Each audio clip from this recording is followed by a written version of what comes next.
Hi കൂട്ടുകാരെ, എല്ലാവർക്കും നമ്മുടെ പുതിയൊരു വീഡിയോയിലേക്ക് സ്വാഗതം. നമ്മൾ ഇന്നിവിടെ പ്രിപ്പയർ ചെയ്യാൻ പോകുന്ന ഇലയടയാണ്.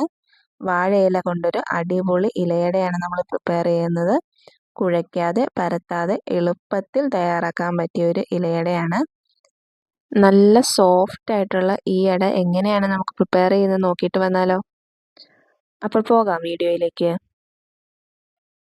ഇതാണ് നമുക്ക് വേണ്ടിയ ഇൻഗ്രീഡിയൻസ്. ഇത്രയും സാധനങ്ങളാണ് നമ്മൾ ഇലയട പ്രിപ്പയർ ചെയ്യാൻ വേണ്ടി എടുത്തു വെച്ചിരിക്കുന്നത്. ഞാൻ ഈ ഇലയടയിലേക്ക് പഴുത്ത ഏത്തപ്പഴവും കൂടെ ആഡ് ചെയ്യുന്നുണ്ട്. എന്നിട്ട് 2 പഴുത്ത ഏത്തപ്പഴം ചെറുതായി അരിഞ്ഞത്, ശർക്കര, അരിപ്പൊടി എടുത്തേക്കുന്നത് 1.5 കപ്പാണ്. പിന്നെ തേങ്ങ ചിരകിയത് അത് 1 കപ്പുണ്ട്. പിന്നെ നെയ്യ്. ഇത്രയും സാധനങ്ങൾ വെച്ചാണ് നമ്മൾ ഇലയട പ്രിപ്പയർ ചെയ്യാൻ പോകുന്നത്. ഇനി നമുക്കൊരു പാൻ അടുപ്പത്തേക്ക് വെക്കാം. അതൊന്ന് ചൂടായി വരുമ്പോഴത്തേനും അതിലേക്ക് നെയ്യ് ഒഴിച്ചു കൊടുക്കാം. 1 ടേബിൾ സ്പൂൺ നെയ്യാണ് ഒഴിച്ചു കൊടുക്കുന്നത്. നെയ്യൊന്ന് മെൽറ്റായിട്ട് വരുമ്പോഴത്തേനും നമുക്കതിലേക്ക് കശുവണ്ടിയും മുന്തിരിങ്ങയും കൂടെ ആഡ് ചെയ്ത് കൊടുക്കാം. ഇത് നന്നായിട്ട് വറുത്തെടുക്കണം. വേണ്ടി നന്നായിട്ടൊന്ന് ഇളക്കി കൊടുക്കുക. ഇങ്ങനെ അങ്ങോട്ടൊന്ന് ഇളക്കി കൊടുക്കുമ്പോഴത്തേനും പെട്ടെന്ന് തന്നെ ഇത് റെഡിയായി കിട്ടും. അപ്പോൾ ഇത് നന്നായിട്ട് വറുത്ത് വന്നിട്ടുണ്ട്. ഇനി ഇതിലേക്ക് നമുക്ക് തേങ്ങ ചിരകിയതും കൂടെ ആഡ് ചെയ്ത് കൊടുക്കാം. 1 കപ്പ് തേങ്ങയാണ് നമ്മൾ ആഡ് ചെയ്ത് കൊടുക്കുന്നത്. നന്നായിട്ട് ഇളക്കി മിക്സ് ചെയ്യണം. നന്നായിട്ട് ഇളക്കി കൊടുക്കണേ. ഒത്തിരി ഡ്രൈ ആക്കണ്ട. ഡ്രൈ ആക്കാതെ വേണം എടുക്കാനായിട്ട്. ഒന്ന് ചെറുതായിട്ടൊന്ന് കളർ മാറി വരുമ്പോഴത്തേനും നമുക്കിതിലേക്ക് ഏത്തപ്പഴവും കൂടെ ആഡ് ചെയ്ത് കൊടുക്കാം. ഏത്തപ്പഴം നല്ല പഴുത്തതാണെങ്കിൽ മാത്രം ഇങ്ങനെ ചേർത്ത് കൊടുത്താൽ മതി. അല്ലെന്നുണ്ടെങ്കിൽ നമുക്ക് ആവിയിൽ വെച്ചൊന്ന് പുഴുങ്ങിയിട്ട് അതൊന്ന് ഉടച്ച് ഇതിലേക്ക് ചേർത്ത് കൊടുത്താൽ മതിയാവും. ഇപ്പം നല്ല പഴുത്തതായത് കൊണ്ട് ഞാൻ നേരിട്ട് ചേർക്കുവാണ്. ഇപ്പോൾ നന്നായിട്ട് ഇളക്കി മിക്സ് ആക്കുക. ഈ സമയത്ത് നമുക്ക് വെള്ളം, ഒരു 1.5 കപ്പ് വെള്ളം അടുപ്പിലേക്ക് വെച്ചൊന്ന് തിളപ്പിക്കാൻ വേണ്ടി വെക്കാം. ഇനി നമുക്ക് ഈ മിക്സിലേക്ക് ശർക്കര ആഡ് ചെയ്ത് കൊടുക്കാം. ഞാനിപ്പോൾ ഒരു 1/2 കപ്പ് ശർക്കരയാണ്, ശർക്കര ചീകിയതാണ് ചേർത്ത് കൊടുക്കുന്നത്. ഇനി നന്നായിട്ടൊന്ന് ഇളക്കി മിക്സ് ആക്കണം. ഈ ശർക്കരയൊക്കെ ഒന്ന് അലിഞ്ഞ് വരണം. അതുവരെ നമുക്കിതൊന്ന് ഇളക്കി മിക്സ് ചെയ്ത് കൊടുക്കാം. ഏത്തപ്പഴം ഇടുന്നത് കൊണ്ടാണ് 1/2 കപ്പ് ശർക്കര ചേർത്ത് കൊടുത്തത്. ഏത്തപ്പഴത്തിന് മധുരം ഉള്ളത് കൊണ്ട്, മധുരം ഓൾറെഡി കാണുമല്ലോ, അതുകൊണ്ട് കുറച്ച് മാത്രം ശർക്കര ചേർത്ത് കൊടുക്കുന്നുണ്ട്. ഇപ്പോൾ ഏത്തപ്പഴം ആഡ് ചെയ്യുന്നില്ലെങ്കിൽ അതിനനുസരിച്ചുള്ള ശർക്കര നമ്മൾ ചേർത്ത് കൊടുക്കണം. ഇനി നമുക്കിതൊന്ന് നന്നായിട്ട് ഇളക്കിയിട്ട് ഇതുപോലെ ഒന്ന് കുത്തി കുത്തി എടുക്കുകയാണെന്നുണ്ടെങ്കിൽ ആ ഏത്തപ്പഴം എല്ലാം നന്നായിട്ടൊന്ന് ഉടഞ്ഞ് കിട്ടും. ഇപ്പോൾ ഇനി ഇതിലേക്ക് നമുക്ക് ഏലക്കാപ്പൊടിയും കൂടെ ആഡ് ചെയ്ത് കൊടുക്കാം. ഇത് 1 ടേബിൾ സ്പൂൺ ഏലക്കാപ്പൊടി ആഡ് ചെയ്ത് കൊടുക്കുന്നുണ്ട്. ഓപ്ഷണലാണ്. ആവശ്യമുണ്ടെങ്കിൽ മാത്രം ചേർത്ത് കൊടുത്താൽ മതി. ഇപ്പോൾ നല്ലൊരു ഫ്ലേവർ കിട്ടാൻ വേണ്ടിയിട്ട് ഞാൻ ചേർത്ത് കൊടുത്തതേ ഉള്ളൂ. അപ്പോൾ നമ്മുടെ മിക്സ് റെഡി ആയിട്ടുണ്ട്. ഇനി നമുക്കിതൊരു പാത്രത്തിലേക്ക് മാറ്റി വെക്കാം. ഈ ടൈമിൽ വെള്ളം നന്നായിട്ട് തിളച്ച് വന്നിട്ടുണ്ട്. ഇനി നമുക്ക് ഓഫ് ചെയ്ത് വെക്കാം ഇത്. ഇനി നമുക്കൊരു പാത്രത്തിലേക്ക് 1.5 കപ്പ് അരിപ്പൊടി ആഡ് ചെയ്ത് കൊടുക്കാം.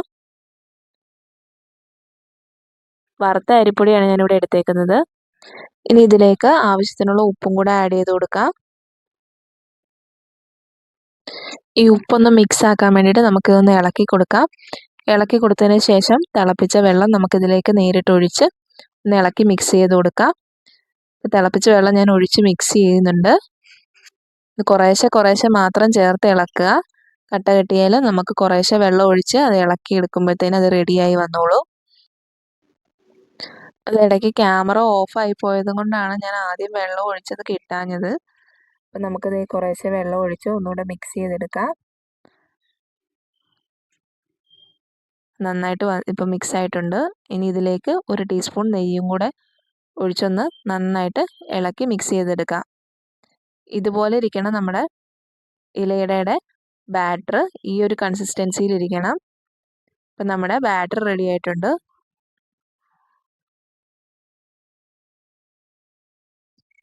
ഇനി വാഴയില നമുക്ക് ചെറുതായിട്ട് ഇങ്ങനെ കീറി എടുത്തിട്ടൊന്ന് വാട്ടിയെടുക്കണം. ഇത് വാട്ടിയ വാഴയിലയാണ്.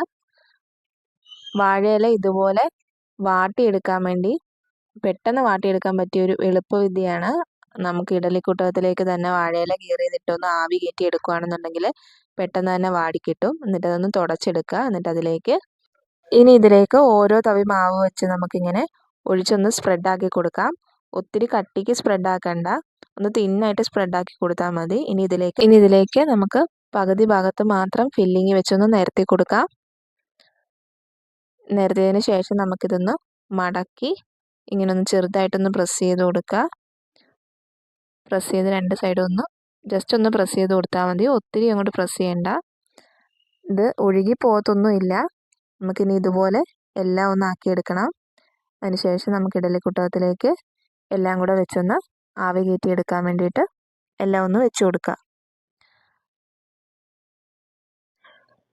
ഈ മാവ് ഒഴുകി പോകുമെന്നൊന്നും പേടിക്കേണ്ട ആവശ്യമില്ല. നമ്മൾ ഒത്തിരി ലൂസാക്കാതെയാണ് കറക്റ്റായിട്ടാണ് നമ്മൾ എടുത്തേക്കുന്നത്. ഒത്തിരി ലൂസായി പോകാതെ എടുത്താൽ മതി. അന്നേരം അങ്ങനെ ഒഴുകി പോകുമെന്നുള്ള പേടിയൊന്നും വേണ്ട. ഇനി നമുക്കിതൊന്ന് അടച്ചു വെച്ച് വേവിക്കാം. ഇപ്പോൾ 2-3 മിനിറ്റ് കഴിഞ്ഞ് അടപ്പ് തുറന്നിട്ടുണ്ട്. വെന്തോന്ന് നമുക്ക് നോക്കാനായിട്ട് ഇല ഇങ്ങനെ ഒന്ന് തുറന്നു നോക്കിയാൽ വിട്ട് വരുന്ന പരുവമായെങ്കിൽ അത് വെന്തിട്ടുണ്ട്. ഇനി നമുക്ക് ഇത് പ്ലേറ്റിലേക്ക് മാറ്റാം. അപ്പം നമ്മുടെ ഹെൽത്തി ടേസ്റ്റി ആയിട്ടുള്ള വാഴയില അട ഇവിടെ റെഡി ആയിട്ടുണ്ട്. എല്ലാവരും പ്രിപ്പയർ നോക്കിയിട്ട് ഫീഡ്ബാക്ക് അറിയിക്കുക. നല്ല പെർഫെക്റ്റ് ആയിട്ടാണ് നമുക്കിത് കിട്ടിയേക്കുന്നത്. ഒട്ടിപ്പിടിക്കുകയോ ഒന്നും ചെയ്തിട്ടില്ല. വാഴയില അട നല്ല തണുത്തിട്ട് കഴിക്കാനാണ് നല്ല ടേസ്റ്റ്. നമുക്കിത് തണുത്തതിന് ശേഷം സെർവ് ചെയ്യാം. ഇപ്പം നമ്മുടെ വാഴയില അട ഇവിടെ തണുത്ത് റെഡി ആയിട്ടുണ്ട്. നമുക്കിത് തുറന്നു നോക്കാം. നല്ല സോഫ്റ്റ് ആയിട്ടുള്ള അടയാണ്, നല്ല സോഫ്റ്റാണ്. ഇത് തണുത്ത് കഴിയുമ്പോൾ ഇതിൻ്റെ എല്ലാം ഇങ്ങനെ ഇളകി പോന്നോളും. നല്ല സോഫ്റ്റാണ്, കണ്ടോ. നല്ല ടേസ്റ്റി ആയിട്ടുള്ള അടയാണ്. അന്നേരം എല്ലാവരും പ്രിപ്പയർ ചെയ്ത് നോക്കുക. നമുക്കിത് മോർണിംഗ് ബ്രേക്ക്ഫാസ്റ്റ് ആയിട്ടും ഈവനിങ് സ്നാക്കായിട്ടൊക്കെ കഴിക്കാൻ പറ്റിയ ഒരു ഐറ്റമാണ്. കുട്ടികൾക്കൊക്കെ ഒരുപാട് ഇഷ്ടപ്പെടും. അപ്പോൾ എല്ലാവരും പ്രിപ്പയർ ചെയ്ത് നോക്കിയിട്ട് ഫീഡ്ബാക്ക് അറിയിക്കുക. നമ്മുടെ ഈ വീഡിയോ ഇഷ്ടമായാൽ ലൈക്ക് ചെയ്യുക, ഷെയർ ചെയ്യുക, കമൻറ്റ് ചെയ്യുക, കൂടെ സബ്സ്ക്രൈബ് ചെയ്യാനും മറക്കരുതേ. അപ്പോൾ അടുത്തൊരു വീഡിയോ കാണുന്നിടം വരെ താങ്ക് യു ഫോർ വാച്ചിങ്.